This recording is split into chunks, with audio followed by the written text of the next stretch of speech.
Assalamualaikum warahmatullahi wabarakatuh. Bismillahirrahmanirrahim. Alhamdulillahirabbil alamin. Wassalatu wassalamu ala asyrofil anbiya'i wal mursalin sayyidina Muhammadin wa ala alihi washabbihi ajma'in. Amma ba'du. Sahabat-sahabat Ipari dimana saja berada, seluruh pemirsa, alhamdulillah kesempatan pagi hari ini, pagi menjelang siang, kita akan coba belajar tentang tema mungkin berbeda dengan teman-teman yang lain. Kalau teman-teman yang lain ada ekoteologi, dan ini yang memang menjadi program utama kita di penyuluh. Tetapi mohon maaf, di kesempatan ini saya mencoba untuk ngaji bareng seputar tentang fikih ekonomi guru ngaji. Ini fikih ekonomi guru ngaji karena banyak agak unik dan banyak kontroversi di tengah masyarakat seputar tentang guru ngaji. Kita membaca ini kitab Ulumul Quran karya Syekh Manauf Al-Qattan, Mabahits fi Ulumul Quran. Sini kita akan belajar tentang belajar Al-Quran dan juga upah bagi mereka yang mengajar Al-Quran. Kita tausilan dulu kepada mu'alif dan para ulama Rasulullah sallallahu alaihi wasallam. Al-Fatihah. A'udzu billahi minasyaitonir rajim. Bismillahirrahmanirrahim. Alhamdulillahirabbil alamin arrahmanir rahim maliki yaumiddin. Iyyaka na'budu wa iyyaka nasta'in. Ihdinas siratal mustaqim. Shiratal ladzina an'amta 'alaihim ghairil maghdubi 'alaihim waladdallin. Bismillahirrahmanirrahim.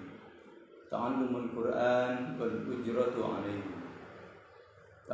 Ta'allumul Qur'an, belajar Al-Qur'an, wal ujratu 'alaihi, dan upah untuk mengajar Al-Qur'an. Ta'limul Qur'ani fardu kifayatin wa hifdzuhu wajibun 'alal ummati. Ta'limul Qur'an, adapun mengajarkan Al-Qur'an, fardu kifayatin adalah fardu kifayah. Wa hifdzuhu, adapun menghafal Al-Qur'an, wajibun adalah wajib 'alal ummati, atas umat. Hatta la yanqati'a adadut tawaturi fihi hifdzun. Hatta sehingga la yanqati'a tidak terputus adadut tawaturi apabila tawatur atau mutawatir fihi di dalam Al-Quran hifdzun hafalannya. Ini tentang menjaga Al-Quran. Kewajiban menghafal Al-Quran itu sebenarnya secara umum itu wajib untuk semua umat. Standarnya itu, wajibnya itu sebatas sampai para penghafal Al-Quran itu mencapai pada tingkatan mutawatir. Tingkatan mutawatir itu dalam kitab-kitab hadis biasanya dijelaskan bahwa tingkatan yang tidak mungkin mereka itu sepakat untuk berdusta. Itu di pemahaman tentang mutawatir. Itu yang pertama. Yang kedua juga wala tatarruqo, dan juga tidak menimpa ilahi kepada Al-Quran at-tabdilu, apa perubahan, at-tabdilu apa penggantian, wa tahrifu, dan perubahan. Kenapa harus Al-Quran dihafalkan? Itu tujuannya adalah untuk menjaga agar tidak terjadi pergantian dan perubahan dalam isi Al-Quran. Nah, ini hebatnya para penghafal Quran dalam memperjuangkan keaslian Al-Quran. Sebagaimana dalam Al-Quran itu dijelaskan, inna nahnu nazzalna dzikra wa inna lahu lahafizun. Kami menurunkan Al-Quran, kata Allah, dan kami pula yang akan menjaganya. Redaksi di sana menggunakan redaksi kami, sehingga ada istilahnya yang berperan dalam hal penjagaan Al-Quran. Fa in qama bidzalika qaumun saqata 'anil baqin. Fa in qama jika telah melaksanakan bidzalika terhadap hal itu, qaumun siapa suatu kaum, saqata 'anil baqina maka gugur 'anil baqina dari sisanya. Jadi kalau sudah sampai tingkatan mutawatir, para penghafal Quran nyampe segitu, maka yang lain menjadi gugur kewajiban untuk menghafal Al-Quran. Tapi bukan berarti itu tidak menghafalkan, ya. Karena itu memang penting untuk ketika sholat dan sebagainya. Wa illa kalau tidak ada, asimu maka berdosa mereka biasrin semuanya. Tidak ada yang mau belajar Quran karena malas, ya berdosa semuanya. Tapi hadis Utsman, dan dalam hadis Utsman ada hadis Nabi, khairukum man ta'allama al-Qur'ana wa 'allamahu. Khairukum adapun sebaik-baik kalian semua, man adalah orang ta'allama belajar, siapa man Al-Qur'ana kepada Al-Qur'an, wa 'allamahu dan mengajarkannya. Ini redaksi hadisnya pendek, banyak dihafal di masyarakat, tapi di ranah aplikasinya lumayan memprihatinkan. Karena terjadi pergeseran. Di akhir-akhir ini guru-guru ngaji dianggap sudah biasa, malah kadang tidak diperhatikan. Padahal ini yang mendapat perhatian serius dari Rasulullah SAW. Nabi menyampaikan sebaik-baik kalian adalah orang yang mau belajar Al-Quran dan ketika bisa kemudian dia diajarkan. Ini lumayan langka sekarang. Entah apa nanti akan dibahas di berikutnya. Wasabilu ta'allumihi hibdu ayatin yatluha ayatin. Wasabilu ta'allumihi adapun cara belajarnya, hibdu ayatin adalah menghafal beberapa ayat, yatluha membaca kepada beberapa ayat, ayatin kepada beberapa ayat. Sehingga cara untuk menghafalkannya itu adalah menghafalkan dan mengulang-ulang bacaannya, sehingga otomatis ketika diulang-ulang lama-lama menjadi hafal. Wahada adapun ini wal ma'rufu adalah yang dikenal al-yawma sekarang fi wasail tarbiyatil hadisati, disebut dengan kurikulum kontemporer atau kurikulum modern. Caranya ayah pada darisu, menghafal ad-daris siapa orang belajar, syai'an kepada sesuatu qalilan sedikit. Jadi belajarnya itu tidak banyak-banyak langsung, tapi sedikit.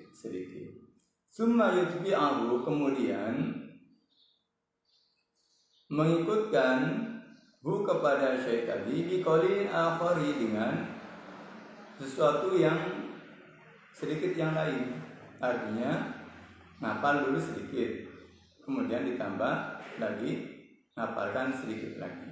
Summa yudhamma, kemudian dikumpulkan hadza yang ini ila dzaka kepada yang tadi itu. Wahakada dan seterusnya demikian. Ini yang biasanya dikenal dengan metode murajaah.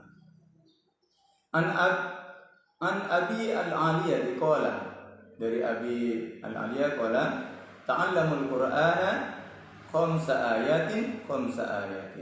Ta'allamu, belajarlah kamu Al-Qur'ana kepada Al-Qur'an, khamsa ayatin, 5 ayat.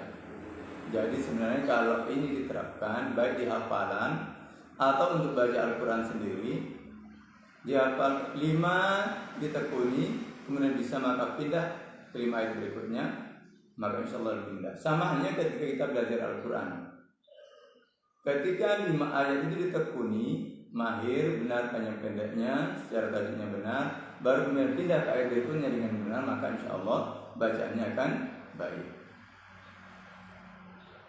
Kenapa harus 5 ayat? Fa inna nabiyya, karena Nabi sallallahu alaihi wasallam kana ya'khudhu min Jibril alaihissalam khamsan. Karena Nabi mengambil Al-Quran dari Malaikat Jibril khamsan 5 ayat.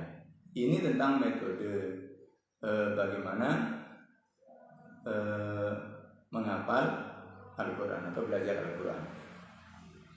Waqad ikhtalafa al-ulama fi jawazi akhdhil ajri ala ta'limil Quran.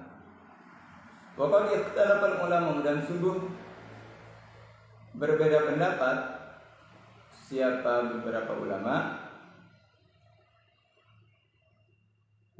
berbeda pendapat fi jawazi akhdhil ajri, di dalam kebolehan mengambil upah ala ta'limil Quran, atas mengajar Al-Quran.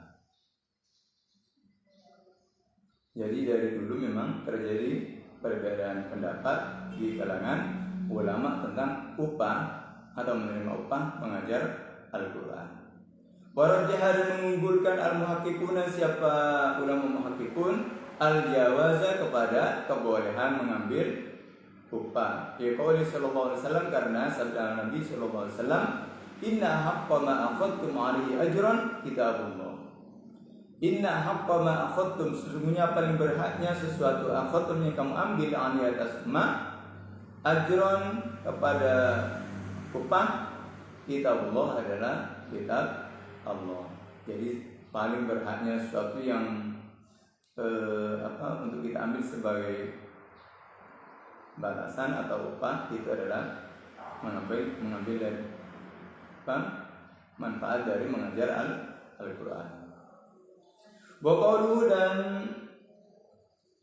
sabda Nabi sallallahu alaihi wasallam,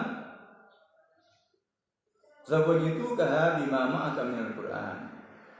Zawwajtu, aku menikahkan kepadamu, kepada seorang perempuan, bima, dengan sesuatu, ma'aka, yang ada padamu, minal Quran, berupa Al-Quran. Jadi Nabi pernah menikahkan sahabat, dan maharnya itu adalah berupa mengajarkan Al-Quran. Wa qassama ba'dul ulama, dan telah membagi ba'dul ulama, siapa sebagian ulama, taklim Al-Quran, kepada mengajarkan Al-Quran, taqsiman jayidan, dengan pembagian yang sangat baik, lil halatil mukhtalifati, karena kondisi yang berbeda-beda. Wa bayyanu, dan membangun siapa ulama hukma kulli halatin minha,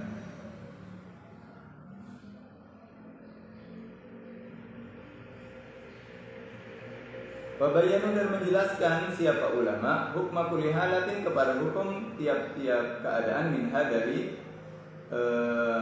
kondisi yang berbeda tadi itu. Qala Abu Laits fi Kitabil Bustan. Qala, mengatakan Abu Laits, siapa Abu Laits, fi Kitabil Bustan, di dalam kitab Al-Bustan. Di bacaan itu disebut kitab Bustanul Arifin. At-ta'limu ala salati awjuhin. At-ta'limu, adapun mengajar, ala salati awjuhin, adalah atas 3 kondisi atau 3 aspek. Ahaduha, adapun salah satu dari salasa, lil hisbati, adalah dengan tujuan hisbah. Hisbah itu murni karena Allah, seperti disebutkan dalam hadis Nabi itu, man shoma ramadhana iman wa ihtisaban ghufira lahu ma taqaddama min dhanbihi. Jadi semata-mata mencari ridho Allah. Wala ya'khudhu bihi iwadhan, dan tidak mengambil bihi, dengan ngajar, iwadhan, kepada upah. Jadi kelompok yang pertama itu adalah orang yang mengajar murni karena Allah, tidak mengambil apa-apa, tidak imbalan. Wasani, adapun yang kedua, ayyu'allima, adalah mengajar, bil ujrati, dengan upah. Wasali, sudah bunyi ketiga, ayyu'allima, adalah mengajar, bi ghairi syartin, tanpa syarat. Fa iza uhdiya ilaihi qubila. Kalau dia dikasih hadiah, qubila maka diterima. Jadi kondisi orang yang mengajar Al-Quran itu ulama dibagi menjadi 3. Yang pertama itu adalah memang kondisinya ikhlas lillahi ta'ala, tidak minta imbalan.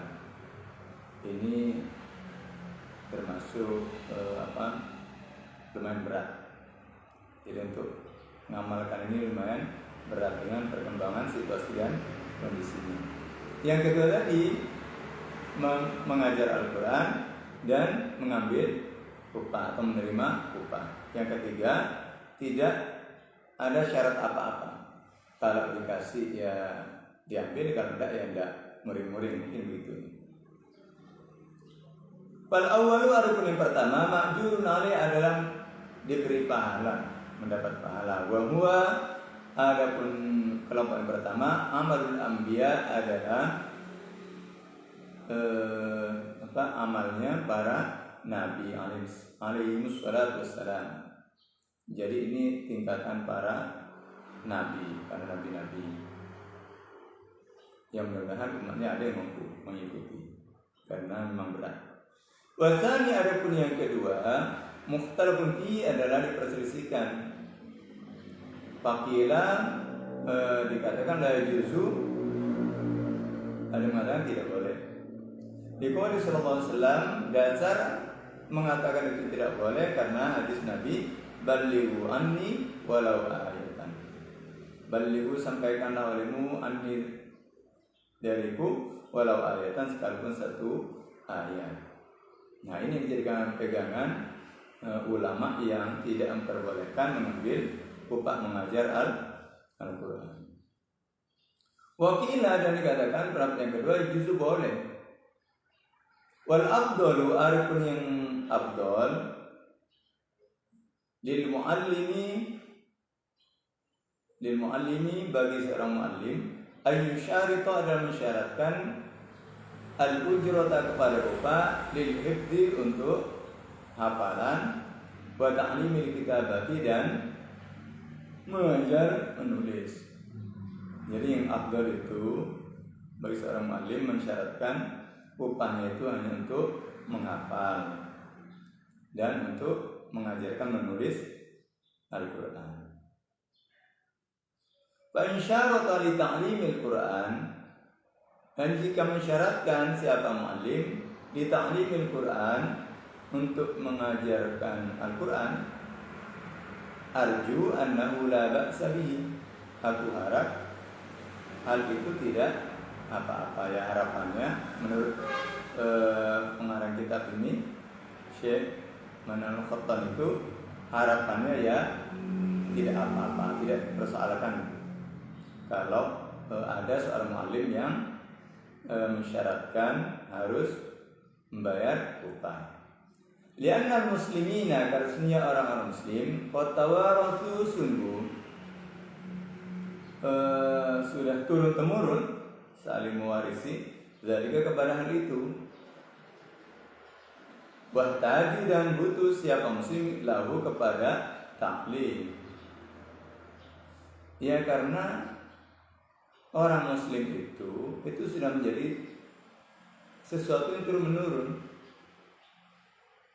Bagi seorang guru mengajarkan Al-Quran, dan itu menjadi kebutuhan umat agar mereka dibimbing. Ingat, variasi masyarakat kita berbeda-beda. Ada yang orang tuanya bisa tapi tidak ada waktu. Ada yang memang orang tuanya tidak bisa, sehingga dititipkan kepada guru-guru ngaji. Nah, ini sebenarnya perlu pemahaman bersama bahwa mengajar Al-Quran bukan tugas murni dari ustadz atau ustadz yang ada di TPQ, akan tapi itu adalah tugas dari kewajiban orang tua itu sendiri. Ketika tidak mampu, maka diserahkan ke orang yang bisa. Karena itu kewajiban, maka orang tua juga harus mengerti bagaimana harusnya, karena menyerahkan kewajiban dia kepada orang lain. Wa masal pun yang ketiga, fayajuzu fi qaulihim jami'an. Maka boleh fi qaulihim dalam perkataan ulama jami'an semuanya. Jadi yang ketiga itu, kalau ketiga tadi apa? Mengajar Al-Quran tanpa syarat. Kalau dikasih hadiah diterima. Lianna Nabi sallallahu alaihi wasallam, karena Nabi sallallahu alaihi wasallam karena ada sebenarnya mualliman adalah pengajar lil khalqi bagi makhluk. Wa kana dan ada sebenarnya yaqbal al-hadiyata dan menerima sebenarnya al-hadiyata kepada hadiah. Jadi Nabi status atau tugas utama beliau adalah sebagai muallim. Di keterangan kitab Fiqh itu dijelaskan gitu, dan samping itu juga beliau menerima hadiah. Wal hadits alladhi lamma raqauhu bil Fatihati wa ja'alu lahu ju'lan. Dan karena ada hadis Nabi tentang orang yang disengat sesuatu kena bisa ya. Lama ketika raqau maruqyah siapa para sahabat kepada orang yang terkena bisa tadi itu bil Fatihati dengan Fatihah. Wa ja'al menjadikan para sahabat lahu kepada orang diruqyah itu julan kepada upah. Pokoknya Nabi sallallahu alaihi wasallam dan bersabda Nabi sallallahu alaihi wasallam, "Wadribu li ma'akum fiha bisahmin." Wadribu bagilah olehmu li bagiku ma'akum yang ada pada kamu fiha di dalam bagian tersebut bisahmin dengan bagian. Nah, ini dalil-dalil tentang boleh tidaknya seorang guru ngaji menerima upah. Kalau upah sebenarnya kesannya kurang bagus. Harusnya ada peningkatan bahasa, bolehkah guru ngaji mendapat gaji? Sehingga kalau terkesan gaji itu kan nominal yang layak. Kalau bisyarah ya juga masyarakat kita setengah-setengah. Ini bisyarah ya paling banter untuk Ramadan ya 500.000, dan itu sudah bahasa masyarakat sudah menganggap itu untuk kesejahteraan guru ngaji. Dan ini sejujur adalah ketimpangan. Di satu sisi itu adalah kewajiban orang tua yang harus dipenuhi oleh orang tua kepada anaknya. Namun sisi yang lain, orang yang punya ilmu ada tuntutan khusus untuk mengamalkan ilmunya. Jadi memang perlu dicarikan jalan tengah untuk bisa mengawal agar semua berjalan dengan baik. Selanjutnya kami kutip dari kitabnya Syekh Al-Zuhaili di kitab Usul Fikih Islami di materi Taghayyurul Ahkam bi Taghayyuril Urfi. Perubahan hukum-hukum itu disebabkan sebab perubahan urf atau tradisi. Aktal mutaakhiruna minal ulama'i bi jawazi akhdhil ujrati ala ta'limil Qur'an. Akta berfatwa al-mutaakhiruna, siapa ulama mutaakhirin atau kontemporer, minal ulama'i dari ulama, bijawazi akhdhil ujrati dengan kebolehan mengambil upah, ala ta'limil Qur'an atas mengajar Al-Qur'an, wal imamati dan menjadi imam, wal adani dan adzan, wasairi ta'ati dan ketaatan-ketaatan apapun, min sholatin berupa sholat, wa shaumin dan shaum, wa haji dan haji. Min sholatin wa shaumin wa haji. Bahwa adapun kebolehan tersebut hukmun ada suatu hukum khulifa fihi maka muqarrarun indal ulama. Ada diperselisihkan atau menyalahi sesuatu yang sudah ditetapkan oleh ulama.